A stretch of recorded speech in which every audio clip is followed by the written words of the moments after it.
안녕하세요. 케일리의 작은 도서관에 오신 것을 환영합니다. 오늘은 백수린 작가의 아직 집에는 가지 않을래요를 소개해 드리겠습니다. 이 이야기는 전형적인 K맘의 고군분투 육아기입니다. 아이 키우랴, 집안일 하랴, 남편 뒷바라지 하랴, 정말 눈코 뜰 새 없이 바쁜 K맘의 일상. 백수린 작가의 아직 집에는 가지 않을래요. 낭독 시작하겠습니다.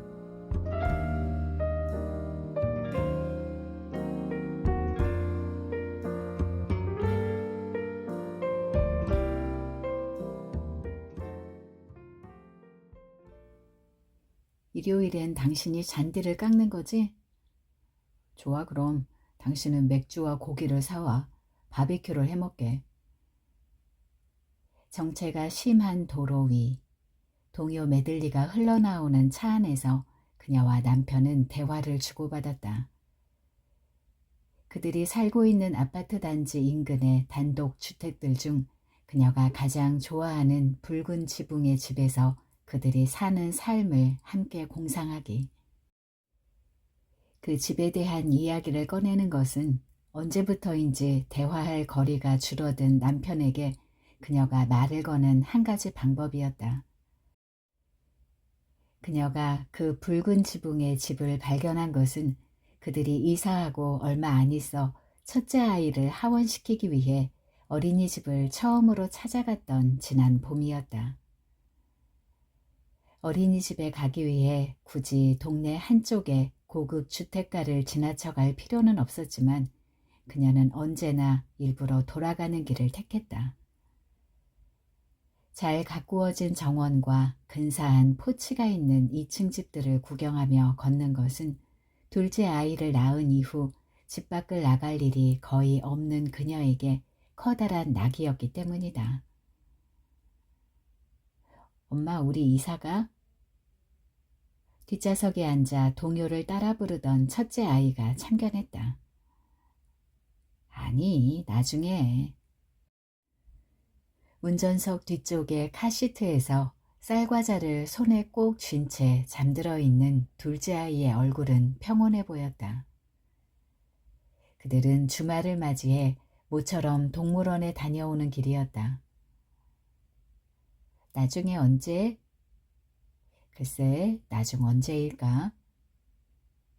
그녀는 운전하는 남편을 바라보며 웃었다. 조금이라도 빨리 그런 집에 살기 위해서라면 일을 그만두지 않는 게 나았을까? 하지만 그런 생각이 잠깐 들다가도 육아 도우미를 부르는 비용 같은 것들을 생각하면 계속 일하는 것이 경제적으로 큰 이득이 되지 않으며 그저 욕심에 불과하다는 결론에 이르렀다. 첫째 아이를 낳고 유산을 2번이나 한 끝에 둘째 아이를 가졌기 때문에 남편은 그 전부터 그녀가 회사를 그만두길 원했다. 첫째 아이가 초등학교에 가고 나면 일하는 엄마를 둔 아이들은 따돌림을 당한다던데. 아무리 종종거리며 점심시간에 준비물을 사러 다니고 하루 종일 보고 싶었던 아이를 5분이라도 일찍 보기 위해 환승역에서부터 뛰어봤자 아이와 친정엄마에게는 언제나 죄인일 뿐이라는 선배들의 이야기를 귀에 못이 박히게 들어왔으므로 그녀는 둘째 아이가 생기자마자 퇴사를 결심했다. 첫째 아이가 카 오디오에서 흘러나오는 동요를 다시 따라 부르기 시작했다. 참, 한나 씨한테 안부 전해줘. 다음 날은 그녀가 아이들을 두고 처음으로 혼자 저녁 외출을 하는 날이었다. 한나가 레스토랑의 개업식 겸 파티를 열고 싶다며 친구들을 초대했기 때문이다. 한나와 그녀는 흔히 말하는 단짝이었다. 그녀가 한나와 더불어 다니던 대학 시절 그들에게는 각기 맡은 확실한 역할이 있었다. 미용실의 잡지나 텔레비전 프로그램 혹은 인터넷 사이트에서 본 유명한 식당과 카페를 찾아내거나 볼만한 영화가 상영되는 극장의 리스트를 만드는 것이 한나의 몫이었다면 한나가 가자고 제안한 여러 장소 중에서 가볼 순서를 정하는 것은 그녀의 역할이었다. 그런 분담은 꼭 카페나 식당 혹은 영화관을 정하는 문제에만 한정되지 않았다. 같이 먹을 음식의 메뉴부터 나중에는 여행지를 고를 때도 그들은 자신에게 주어진 역할을 충실히 이행했고 둘 중 누구도 불만을 갖지 않았다. 한나는 하고 싶은 일이 언제나 너무 많은 사람이었고 그녀는 누군가 정해준 틀 안에서 무언가를 결정하는 것이 편한 스타일이었으므로 둘은 그들이 이룬 균형에 만족했다. 둘은 새내기 시절 같은 과에서 만나 친구가 된 이후 줄곧 함께였다. 졸업 후 각자 다른 회사에 취직한 뒤에는 횟수가 줄어들긴 했지만 1년에 몇 번씩 군산이나 통영 같은 곳으로 여행을 가기도 했다. 그녀가 결혼하고 한나가 파인다이닝 요리를 배우겠다며 이탈리로 떠나기 전까지 요리를 배운 후 현지 식당에서 일하며 지냈던 한나가 한국으로 돌아와 레스토랑을 차린 것은 거의 4년 만의 일이었다. 한나를 마지막으로 본 것은 그녀가 첫 아이를 낳고 막 복직했을 때였고 그녀는 얼른 첫째 아이를 키워놓고 보러 갈 테니 기다리고 있으라며 한나에게 호언장담을 했다. 둘째 아이를 낳을 거라고는 생각조차 하지 않았던 때였다. 레스토랑은 작지만 운치 있었다. 그녀가 처음 레스토랑 안에 들어섰을 때 가장 먼저 느껴진 것은 식당의 온기였다. 그 다음엔 향기. 고소하고 달콤한. 조도가 낮은 식당 안은 이미 사람들로 가득했다. 그 중에는 그녀가 아는 얼굴도 있었고 이름만 들어본 사람도 있었다. 하지만 모두 한나의 가까운 지인들이었고 친구의 개업을 축하해 주려는 공통의 목표가 있었으므로 그들은 금세 낯선 상대를 향한 경계심을 풀었다. 머메이드 스타일의 원피스를 입고 붉은 립스틱을 바른 한나는 요리사라기보다는 만찬의 호스트처럼 보였다. 그것도 딱히 틀린 표현은 아니었지만 사람들 틈에 섞여 있던 한나는 그녀를 보며 환히 웃었고 그녀 쪽으로 다가와 끌어안으며 와줘서 고마워 하고 말했다. 음식이 정말 너무 맛있죠? 한나의 이전 직장 동료라고 자기를 소개한 여자가 몸을 그녀 쪽으로 기울이며 물었다. 네, 정말 맛있네요. 트러플 마요네즈를 곁들인 카르파초부터 흰 목이버섯을 넣은 탈리 올리니 파스타까지 모든 것은 완벽했다. 정말 한나 씨는 대단한 것 같아요. 계획도 없이 회사를 그만둔다고 했을 때는 사실 다들 걱정이 많았거든요. 같은 테이블에 앉은 다른 사람이 포도주를 한 모금 마시며 말했다. 모처럼 맛있는 음식을 먹다 보니 그녀 역시 탐스러운 빛깔의 포도주를 한 잔 마시고 싶은 유혹을 느꼈다. 하지만 그녀는 집에 돌아가서 수유를 해야 한다는 사실을 잊지 않았고 와인잔 대신 물잔을 들었다. 식탁 위의 음식들이 거의 사라질 무렵 한나가 난 요리랑 결혼한 거니까 나가기 전에 카운터 위 상자에 알아서들 내고 가요. 내 축의금 받고 결혼한 사람들은 모른 척 나가면 찝찝할 거야. 라고 농담조로 말하자 사람들이 와하하 웃었다. 한나는 사람들이 기분 나쁘지 않게 진심을 농담처럼 전하는 데 능했고 한나의 그런 면을 그녀는 좋아했다. 그녀는 미세 커튼이 양옆에 우아한 곡선을 그리며 묶여있는 커다란 창밖으로 이미 짙게 깔린 어둠을 내다보면서 충만한 기쁨에 사로잡혔다. 낯선 나라에서 요리를 배워서 목표했던 것 같이 이토록 근사한 자기만의 식당을 연 친구가 자랑스러웠다. 이제 사람들의 대화는 어느새 부동산 쪽으로 흘러갔다. 어느 지역의 땅값이 오를 것이고 어느 지역의 아파트 가격이 하락했다는 그런 내용의 이야기들이었다. 이런 이야기들을 들으러 아이들을 두고 나온 것은 아닌데 그녀는 엄마가 외출 준비를 하자 자지러지게 울음을 터뜨리던 둘째 아이를 떠올렸다. 지금쯤이면 남편이 아이를 달래서 놀아주고 있겠지만 그녀는 마치 버림받은 아이처럼 숨을 헐떡이며 울던 아이가 떠올라 죄책감에 고통스러운 기분이 들었다. 먼저 일어난다고 말할까 생각하며 어딘가에 있을 한나를 찾으려고 두리번거리고 있을 때 식당의 문이 열리고 한 남자가 들어왔다.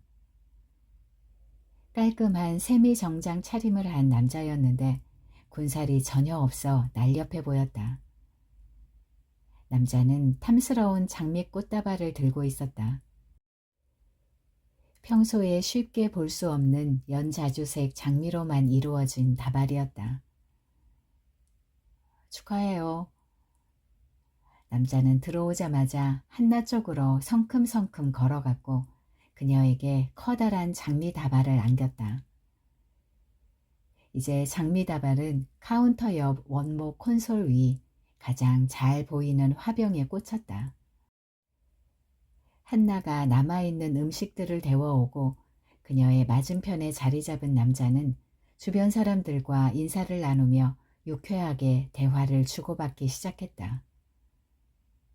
그녀가 한 번도 본 적 없고 이름도 들어본 적 없는 남자였다. 26, 많아봐야 28. 아, 저 친구예요. 이 식당의 이름을 지어준 사람은. 갑자기 한나가 그녀를 가리키며 말해 사람들의 시선이 일제히 그녀에게 쏠렸다. 이 이름의 작품이 대학 다닐 때 저 친구랑 같이 본 영화에도 등장하거든요. 전 우리가 그 영화를 같이 봤던 것도 잊어버리고 있었는데 내가 요리를 배워서 식당을 열겠다고 말했을 때 희주가 그렇다면 식당 이름은 카페 뮬러라고 하라고 추천해줬어요. 사람들의 시선을 받는 것이 불편해 그녀는 어색하게 웃었다. 예전에는 사람들과 있는 것에 이 정도로 서툴지 않았는데 지난 10여 개월간 아이들과만 지내다 보니 그녀는 낯선 사람들과 사교하는 데 필요한 모든 규칙을 잃어버린 것만 같았다. 그 순간 남자가 말했다. 어쩐지 무용하셨죠? 아니요, 전혀요. 안타깝네요. 뭐가요? 갑자기 내밀한 곳을 함부로 침범당한 것 같은 당혹스러움에 그녀는 본의 아니게 날카로운 말투로 되물었다. 어떤 상처는 시간이 아무리 흘러도 사라지지 않고 잠복해 있다가 작은 자극에도 고무공처럼 튀어올랐다. 아, 무용하셨어도 정말 좋았을 골격을 가지셨거든요. 기분 나쁘셨다면 죄송합니다. 그가 정말 미안하다는 표정으로 말해서 이번에는 그녀 쪽에서 미안해졌다. 네가 이해해, 직업병이야. 어린 시절 엄마를 따라간 미용실 창가에서 건너편 건물의 발레 교습소 풍경을 본 이후부터 그녀는 줄곧 발레리나를 동경해 왔으나 부모님이 허락하지 않아 무용을 배워볼 수조차 없었다. 그 사실을 알고 있는 한나는 어색해진 분위기를 풀기 위해 장난스러운 말투로 말하면서도 손을 뻗어 그녀의 어깨를 어루만졌다. 죄송합니다. 그녀가 화장실에 갔다 오는데 남자가 그녀의 곁으로 다가와 말을 걸었다. 기분이 상하신 것 같아서 사과드리고 싶었어요. 아니에요. 별일도 아닌걸요.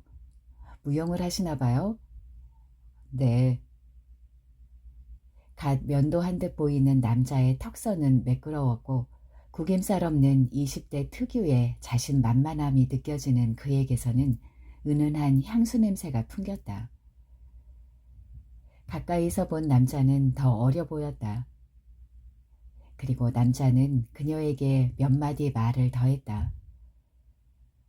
자신만만해 보이던 남자는 그녀와 대화하면서 수줍은 것처럼 눈을 자꾸 내리 깔았는데 그럴 때마다 소년 같아 보였다. 그녀는 결국 남자에게 기분이 풀렸다는 것을 보여주고 싶은 마음에 그가 따라주는 포도주를 받아 마셨다. 남자가 미소를 지었고 포도주 탓에 홍조를 띤 얼굴로 그녀도 남자를 따라 웃었다. 매일 아침 그녀의 일과는 똑같이 시작한다. 둘째 아이가 칭얼대기 시작하면 일어나 젖을 물리고 남편을 깨운 후 첫째 아이를 깨워서 등원 준비를 시키는 것. 둘째 아이가 상어가족 노래를 듣는 동안 잽싸게 첫째 아이 옷을 갈아입히고 삶은 계란이나 고구마를 먹이면 둘째 아이는 유아용 플라스틱 미끄럼틀 위로 기어오르거나 텔레비전 장을 두드리며 혼자 사랑스러운 저지레를 피운다. 첫째 아이와 남편을 배웅할 때까지 일은 하나의 의식처럼 기계적으로 빠르게 이루어지기 때문에 그녀는 남편과 첫째 아이가 집을 나서고도 한참이 지나 둘째 아이를 낮잠 재우기 위해 젖을 물릴 때에야 비로소 지난밤 자신이 집이 아니라 카페 뮬러에 있었다는 사실을 기억해냈다. 단 2잔뿐이었지만 포도주를 마셨기 때문에 간밤에는 모유를 짜서 버렸는데도 조금 걱정이 되었기 때문이다. 아이가 이미 초등학생인 선배에게 술을 마시고서 어쩔 수 없이 젖을 먹인 적이 있으나 아이가 무탈하게 컸다는 문자 메시지를 받고 나서야 그녀는 안심이 되었다. 핸드백 안에 유축기가 있었다는 것은 상상도 못했겠지. 그녀는 유축하기 위해 핸드백을 들고 화장실에 들어갔다 나왔을 때 남자가 따라와서 그녀에게 말을 붙였던 순간을 떠올리자 웃음이 났다. 그녀는 잠든 아이를 가만히 눕혔고 간단하게 점심을 먹은 후 집을 치웠다. 핸드백 안에서 휴대용 유축기를 꺼내다가 남자의 이름을 검색해 보았다. 남자는 생각한 것만큼 어렸고 생각보다 더 유명한 현대무용 발레리노였다. 한국 최초의 최연소 국내 초연. 둘째 아이가 다시 잠에서 깨어 울음을 터뜨렸다. 엄마 여기 있어. 여기 있단다. 그녀는 휴대전화를 놓고 아이에게로 돌아가 땀을 닦아주었다. 첫째 아이를 하원시키기 위해 아기띠로 둘째 아이를 안고 밖으로 나왔다. 봄날의 오후 3시는 온화했고 모처럼 공기도 맑았다. 벌꿀색의 햇살이 그녀의 손등과 아이의 엉덩이 위로 흘러내리듯 떨어졌다. 아이는 계속 사랑스럽게 무언가를 옹알거렸다. 매일 비슷하게 유지되었던 정갈한 풍경에서 변화를 감지한 것은 붉은 지붕의 집이 있는 골목에 들어섰을 때였다. 트럭들이 서 있었고 인부들이 근처를 서성이고 있었다. 이사를 가려는 걸까? 트럭들의 반쯤 가려진 붉은 지붕의 집 담장의 한쪽에는 새빨갛고 탐스러워 보이는 덩굴 장미들이 만개해 있었다. 그녀는 잠시 멈춰서서 마당 안을 살폈다. 정말 이사를 나가는 것인지 집은 조금 황량해 보였다. 하지만 인부들이 왔다 갔다 하는 정원의 한쪽 커다란 밤나무 옆에는 그네가 메어져 있었다. 이런 집에 산다면 얼마나 행복할까? 그것은 정말 이상적인 집이었다. 그녀는 늘 그랬듯 언젠가 이런 집을 마련해서 아이들과 함께 사는 중년의 인생을 상상하기 시작했다. 그네를 2개 매달면 초등학생이 된 아이들이 마당에서 나란히 그네를 타겠지. 엄마, 바닥을 굴러서 하늘까지 올라갔다 내려오면 왜 배꼽 위가 간지러워? 하고 깔깔대며 웃을지도 몰라. 여름날에는 남편이 말했던 것처럼 숯을 사다가 바비큐를 해도 좋을 거였다. 남편은 주말이면 차고에서 세차를 하고 그녀는 마당의 수도에 호스를 끼워 장미에 물을 줄 것이다. 어느 날은 한나도 초대해야지. 그녀는 아이를 낳은 이후 친구들을 만나는 일이 거의 없었다. 그나마 첫째 아이를 낳고 복직한 이후에는 점심시간을 이용해 시내에서 일하는 친구들을 짧게 본 적이 있지만 저녁에 몇 시간씩이나 근사한 분위기의 레스토랑에서 친구와 시간을 보낸 것은 언제가 마지막인지 기억도 잘 나지 않는다. 간밤의 외출로 기분 전환을 한 덕인지 그녀는 기분이 무척 좋았다. 깨우지 않기 위해 8kg에 달하는 아이를 앞에 둘러맨 채 좌변기에 앉아 볼일을 보는 것조차 견딜만 하다는 생각이 들었다. 그녀는 기본적으로 자신이 지금 누릴 수 없는 것에 대해 괴로워하기보다는 인생의 단계에 걸맞은 역할을 수용하는 것이 성숙한 태도라고 생각하는 편이었다. 그녀는 결혼 전 한나와 곱씹을 수 있는 추억을 많이 만들어 두었다는 것만으로 충분히 감사하고 행복했다. 이를테면 같이 중앙도서관 지하의 어두컴컴한 미디어실에서 발레 실황 DVD를 보던 기억 같은 것들. 사실 한나와 처음 친구가 된 데는 그녀의 노력이 조금 더 컸다. 대학교 입학이 확정되고 신입생 오리엔테이션을 받던 2월의 어느 날, 볼이 빨갛고 아직은 촌스러운 고등학교 졸업생들이 빈 강의실에 둘러앉아 21살짜리 선배들을 우러러보며 수강 신청 방법과 학회 따위에 대한 설명을 듣고 자기소개를 하던 그날, 그녀는 이미 한나와 친구가 되고 싶다고 생각했다. 한나가 예고 출신으로 고등학교 2학년 때까지 발레를 했다는 이야기를 했기 때문이다. 비록 그만두었다지만 그녀에게 한나는 처음으로 가까이에서 본 발레리나였다. 고등학교 때 다리를 다치는 바람에 인문계로 전향해서 재수하고 대학에 입학해야 했던 한나는 그녀가 상상하던 것과 다르게 발레에 대한 미련도 발레를 계속하지 못하는 것에 대한 큰 상처도 없었다. 아쉽지. 그치만 후회는 없으니까. 다쳐서 그만두고도 어떻게 계속 발레 공연을 같이 보러 갈 수 있느냐고 그녀가 언젠가 물어보았을 때 한나는 그렇게 말했다. 사실 난 발레만 하느라 다른 건 해본 게 없거든. 그래서 이젠 해보고 싶은 걸 다 할 수 있으니 그게 좋아. 그들은 20대 초반을 온전히 함께 보냈다. 딱 한 번 미팅을 같이 하기도 했는데 미팅에 나온 인근 대학의 남자들은 하나같이 시시했다. 마침 월드컵 기간이라 인근 맥주집의 커다란 스크린으로 월드컵 경기를 보다가 헤어진 게 전부였지만 결혼 후 언젠가 예능 프로그램에서 3대 짬뽕집이라고 군산의 어떤 식당이 소개되었을 때 그녀는 남편의 어깨를 두드리며 말하기도 했었다.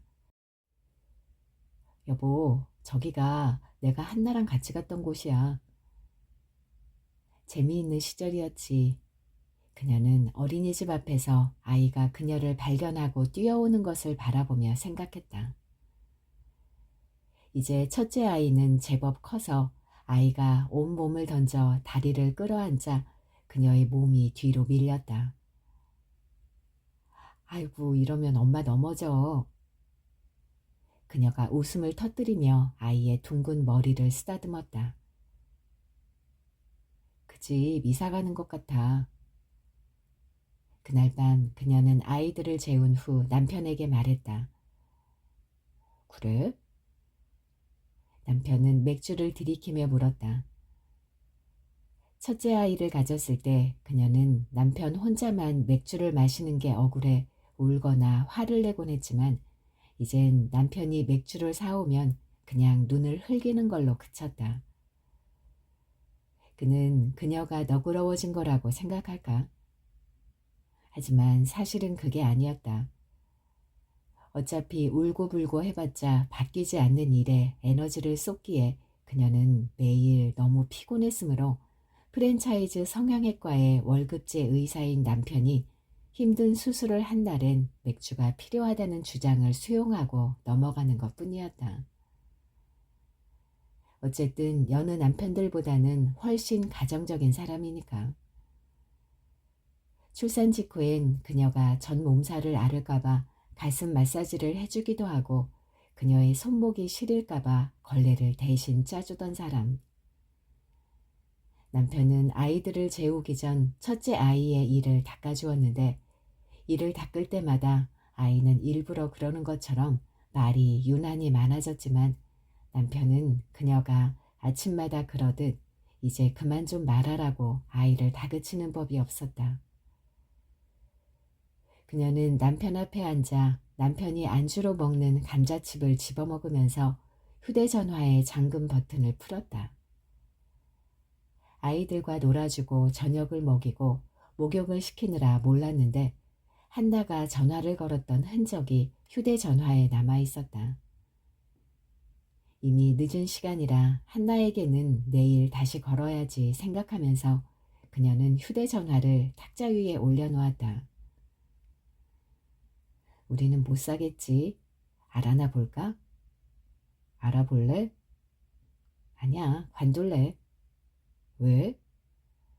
분명 턱도 없이 비쌀 텐데. 남편이 장난스러운 말투로 물었다. 그럼 슬프니까? 그렇지, 슬프니까. 그녀가 웃으며 답했다. 그녀가 한나와 통화를 한 것은 그로부터 일주일도 훨씬 지난 어느 월요일이었다. 그녀는 바로 한나에게 전화를 걸 생각이었으나 막상 다음 날이 되자 아이들과 씨름을 하느라 까맣게 잊어버렸다.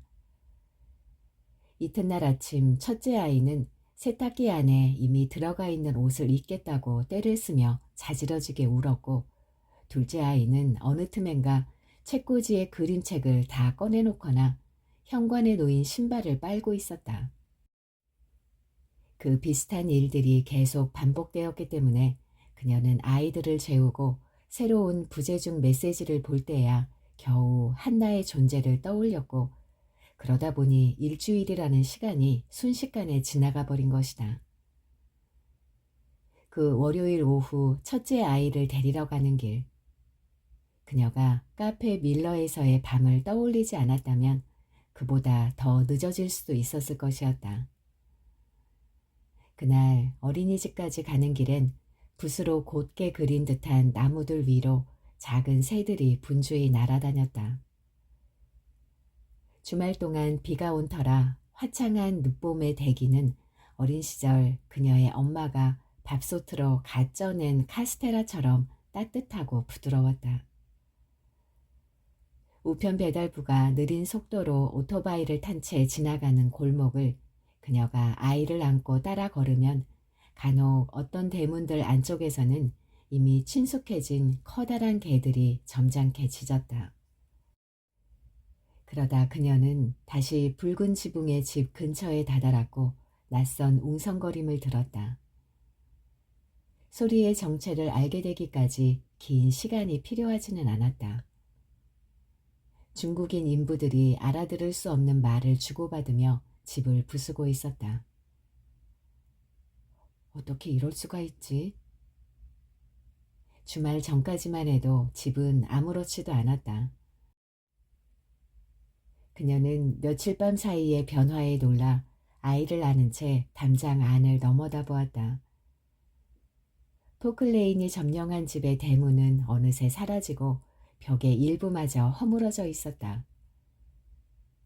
넋을 놓고 보고 있는데 뒤에서 인기척이 들려왔다. 공사 현장으로 들어가려는 젊은 중국인 인부였다. 외국인 특유의 어눌한 목소리로 비켜요 라고 말하고 그녀 곁을 스치며 정원 안으로 들어선 그의 키 크고 군살이 전혀 없는 근육질의 뒷모습은 카페 밀러에서 말을 나눴던 남자를 연상시켰다. 그녀는 한쪽 손으로 침을 흘린 아이 입 주변을 거즈로 닦아주면서 한나에게 전화를 걸었다. 어쩜 이렇게 통화가 안 되냐? 서운해하는 한나의 목소리가 들려오고 그들은 안부를 주고받았다. 내 고등학교 후배야. 그리고 한나는 그 발레리노와 어떻게 알게 되었는지 그 경위를 한동안 이야기했다. 하지만 아이가 알 수 없는 이유로 칭얼대기 시작했기 때문에 그녀는 집중해서 귀를 기울일 수 없었다. 그녀의 귀에 분명히 들린 것은 안 그래도 걔가 너한테 미안하다며 같이 놀러 오라고 공연 초대권을 보내줬어. 하는 문장이었다. 초대권? 나는 레스토랑 때문에 못 갈 것 같으니까 너한테 2장 다 보낼게. 그리고 한나는 특유의 장난기 어린 목소리로 네가 애엄마라는 건 말 안 했으니까 남편이랑은 가지 마. 나 잘했지? 라고 말하고는 깔깔대며 웃었다. 뭐야 그게. 하지만 기분이 썩 나쁘지는 않았다. 한나 이모는 참 바보 같지? 그녀는 웃으며 둘째 아이의 동의를 구하듯이 물었다. 예전에 클럽에 같이 다닐 때처럼. 금요일에서 토요일로 넘어가는 새벽, 클럽 인근에서 택시를 잡으며 봐봐, 저 남자애가 이제 내가 10가지 세기 전에 우리한테 말 걸러 올 거다. 하고 말하며 조그맣게 숫자를 세던 때처럼. 나 못 가. 애들은 어쩌고. 잠깐 맡기고 다녀와. 어떻게 맨날 애만 보냐? 그녀는 한나가 그녀를 위해 그렇게 말한다는 것을 이해했다. 하지만 아이들을 잘 키우기 위해 일까지 그만둔 이상 아이를 완벽하게 키우지 않으면 안 될 것 같아 자꾸만 조바심이 나는 마음을 한나에게 설명하는 것은 어려운 일이었다. 안 힘들어? 괜찮아. 집중해서 젖을 빠느라 미간을 살짝 찌푸리는 둘째 아이의 옆얼굴을 가만히 내려다볼 때 둘째 아이를 꼭 껴안고 잠든 첫째 아이의 얼굴을 볼 때 말로 표현할 수 없을 만큼 행복하지만 동생만 예뻐해주지 말라고 떼쓰는 첫째 아이를 잠시 돌보는 사이 화장실에 두루마리 휴지를 전부 풀어놓거나 쓰레기통을 엎어놓고 해맑게 웃는 둘째 아이를 보면 아이들을 그대로 변기에 집어넣고 레버를 내려버리고 싶은 충동이 일기도 한다는 것을 설명할 수 없었으므로 그녀는 그냥 괜찮다고 말했다. 그래도 한번 가보면 좋을 텐데. 너 무용 좋아했잖아. 첫째 아이를 찾아서 집으로 돌아오는 길에 그들은 붉은 지붕의 집 앞을 한 번 더 지났다. 엄마, 여긴 왜 부수는 거예요? 첫째 아이가 놀란 눈을 하고 물었다. 그러게.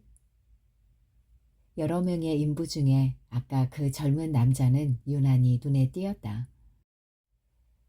리드미컬하지만 대담한 움직임으로 벽을 부수는 싱싱하고 젊고 군살이 전혀 없는 근육질의 남자. 초대권이 생겼는데 다음 주 금요일에 현대무용 보러 갈래? 그녀가 퇴근한 남편에게 그렇게 물은 것은 저녁을 먹으며 한나가 보내준 남자의 공연 동영상을 보았기 때문이었다. 애들은? 그는 골프 채널을 보며 물었다.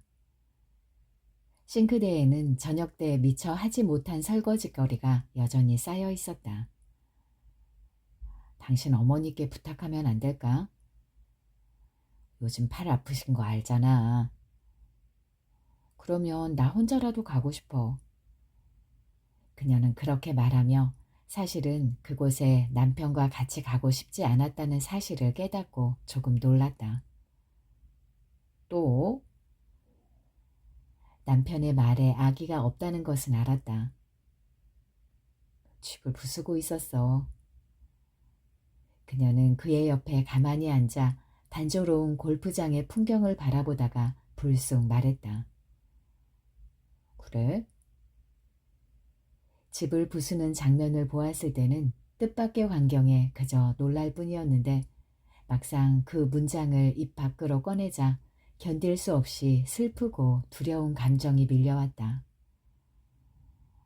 집을 부수고 있었다니까. 또 짓겠지 뭐. 당신은 왜 아무렇지도 않아? 뭐가? 그는 하루 종일 수많은 이의 복부와 허벅지, 팔뚝에서 지방을 긁어내느라 지쳐 있었다.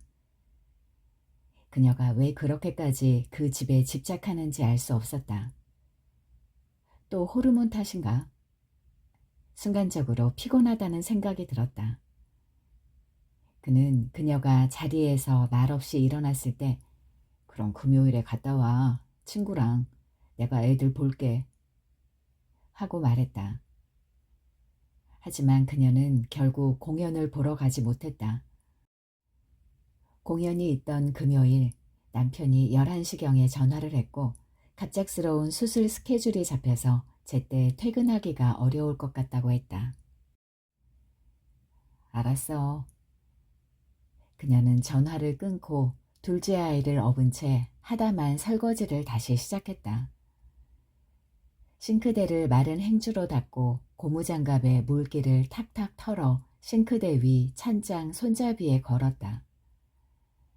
전날 정리하지 못한 채 잠이 들어 거실 바닥에는 플라스틱 냄비와 식기, 크레용으로 알 수 없는 형상이 그려진 스케치북이 아무렇게나 널브러져 있었고 유아용 플라스틱 책상 위에는 색색의 클레이가 말라 비틀어져 갔다. 집은 놀라울 만큼의 고요 속에 더 놀라울 만큼의 난장을 이루고 있었다. 그녀가 바닥의 물건들을 하나둘 집어 반투명 플라스틱 수납함에 넣다가 소파에 앉아 있는데 거실 벽이 눈에 띄었다.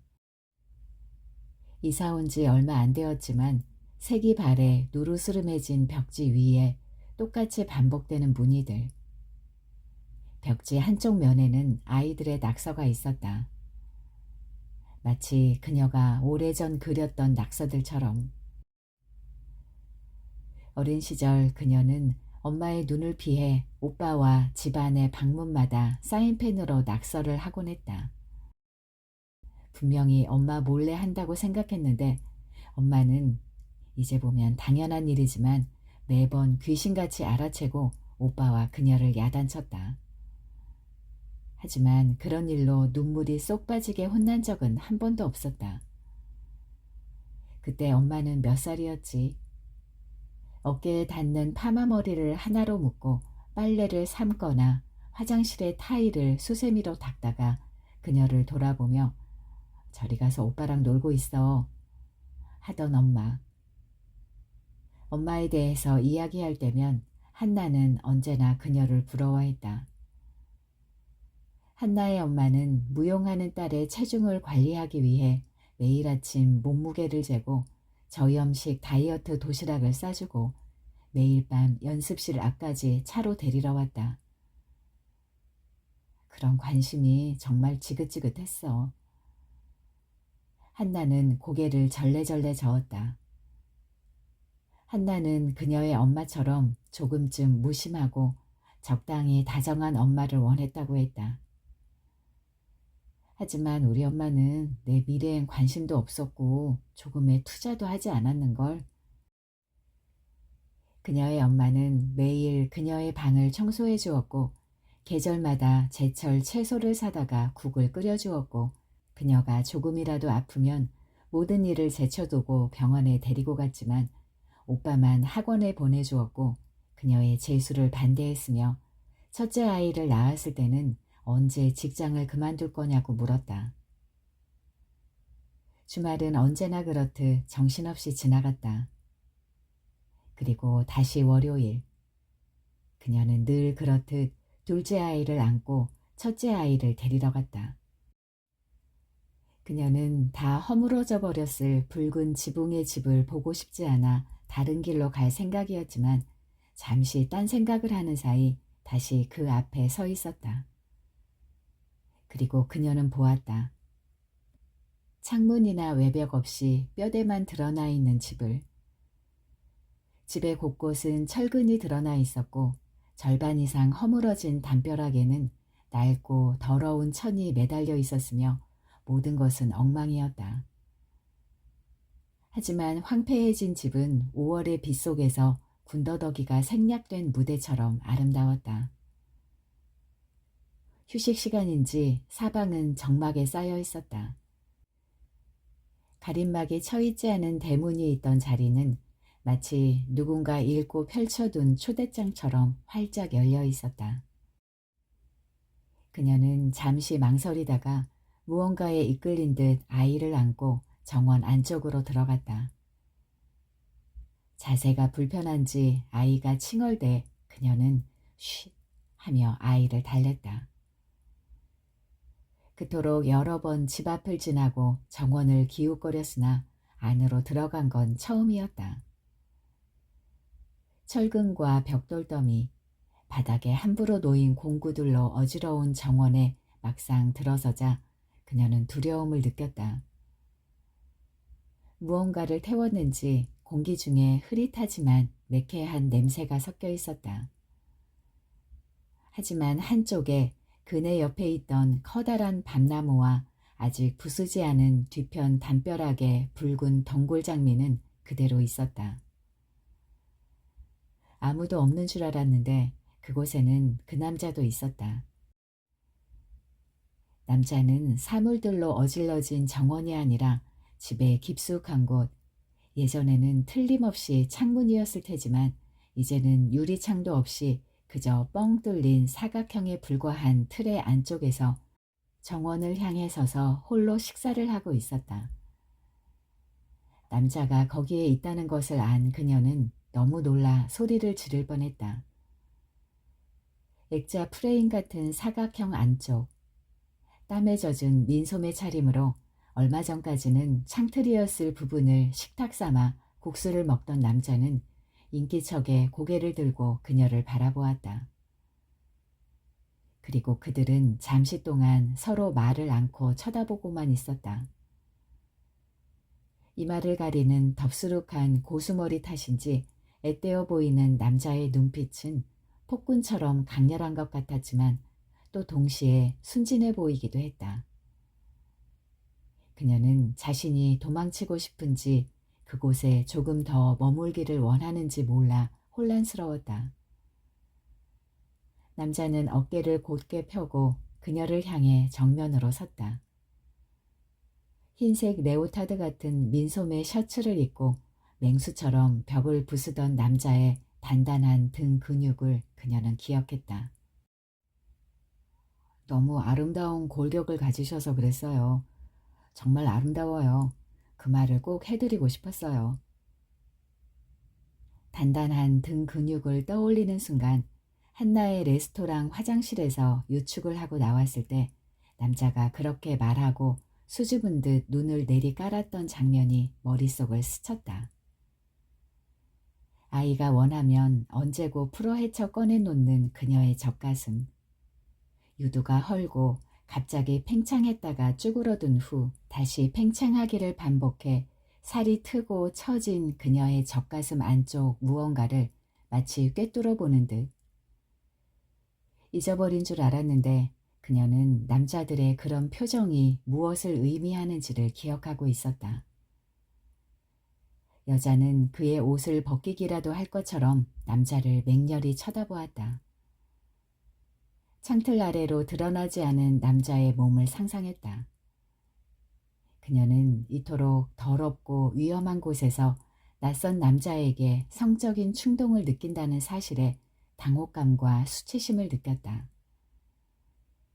아이를 낳은 이후 남편이 손을 뻗어올 때도 무언가를 느낀 적은 없었다. 나체의 집 위로 오후에 햇살이 쏟아졌고 지붕은 불타오르는 듯 이글거렸다. 최초의 최연소 국내 초연. 그는 틀림없이 욕망하는 것을 이루기 위해 목숨을 걸어봤겠지. 불현듯 그녀는 자신이 지금껏 누구에게도 떼쓰지 않았음을 깨달았다. 일찍 철이 든 척했지만 그녀의 삶은 그저 거대한 체념에 불과했음을. 그녀는 숨을 깊게 들이마셨다. 매캐한 냄새 사이로 머리를 어지럽히는 장미향이 섞여들었다. 향기 속에서 그녀는 잊고 있었던 일을 떠올렸다. 카페 밀러가 등장하는 그 영화를 본 후 극장 근처의 4층짜리 카페에서 오렌지 아이스티를 마셨던 어떤 오후를. 반짝이던 유리컵, 향긋했던 오렌지 조각, 투명하게 찰랑거리던 각얼음. 깊고 맑은 하늘이 펼쳐진 창가의 자리에서 한나는 영화 속의 그것은 사랑이 아니라고 아주 단호하게 말했다. 사랑이 아니지. 그런 게 어떻게 사랑이야. 그렇다면 사랑은 무엇이지? 그녀는 생각했다. 남자가 다시 고개를 숙인 채 느릿느릿 국수를 먹기 시작하고 영원처럼 정지한 듯한 풍경 위로 헐벗은 그림자가 침묵 속에 간혹 움직였다. 나는 사랑을 몰라. 그것은 그때나 지금이나 마찬가지였다. 그날 밤 그가 퇴근해 집에 돌아왔을 때 뛰어나와 그를 반긴 것은 첫째 아이였다. 거실 한쪽에서 동생에게 그림책을 읽어주고 있던 아이는 잠금장치가 열리는 소리를 듣고 달려가 아빠의 다리에 매달렸다. 아내는 거실에 앉아서 바닥에 어질러진 색색의 블록들을 정리하고 있었다. 나 왔어. 지난 금요일에 공연을 보러 가지 못하게 한 것이 미안했던 그가 사온 치킨 냄새에 첫째 아이가 신이 나 팔짝팔짝 뛰면서 거실을 한 바퀴 돌았다. 기저귀를 찬 둘째 아이도 우우 소리를 지르며 식탁 쪽으로 뒤뚱뒤뚱 기어갔다. 오늘 별일 없었지? 그가 유아용 의자에 기어오르려는 둘째 아이를 번쩍 안아 의자에 앉히며 물었다. 똑같지 뭐. 아내는 아이들을 식탁맡에 앉혀놓고 찬장에서 접시와 컵을 꺼냈다. 그가 치킨 박스를 열자 짭조름한 기름 냄새가 사방으로 흩어졌다. 기분이 좋아진 첫째 아이가 둘째 아이에게 이건 치킨이고 이건 치킨무야 하고 설명해주기 시작했다. 치킨 맛도 모르면서 둘째 아이가 달라고 떼를 쓰는 사이 첫째 아이는 아빠가 건네주는 치킨 다리를 집어 한 입 크게 베어 물었다. 아내는 보채는 아이를 달래기 위해 냉장고에 미리 만들어둔 단호박 퓨레를 꺼내왔다. 아내는 어쩐지 말수가 적은 것 같았는데 그는 아내가 토라져 그런 걸 거라고 이해했다. 이제 그 집 완전히 부서졌더라. 그는 주말부터 시무룩해 보였던 아내의 기분을 풀어주기 위해 말을 꺼냈다. 아이를 낳은 이후 지쳐 집에 들어와 봤자 아내는 별것도 아닌 걸로 짜증을 내거나 납득할 수 없는 타이밍에 화를 내기 일쑤였지만 그는 아내를 다정히 대하기 위해 노력했다. 이제 곧 더 근사하게 다시 짓는데. 그가 말하지 않아도 그녀 역시 집이 곧 새로 지어지리라는 것은 알고 있었다. 하지만 그 집은 그녀가 알던 집과는 완전히 다를 것이다. 그날 오후에 그녀가 보았던 집과도. 이젠 상관없어. 둘째 아이의 입에 퓨레를 떠먹이며 그녀가 말했다. 그렇게 말하자 형언할 수 없는 고통과 기쁨이 동시에 그녀 안에 차올랐다. 그 순간 그들의 삶의 각도가 미세하게 어긋났지만 남편은 아무것도 알아챌 수 없었으므로 그저 첫째 아이가 내미는 컵을 받아주었다. 한순간이지만 엄마가 자신을 완벽히 잊을 수 있었음을 알아버려 한나절 만에 조숙해진 둘째 아이만이 엄마의 평상시와 다른 아름다움이 낯설어 갑자기 울음을 터뜨렸다.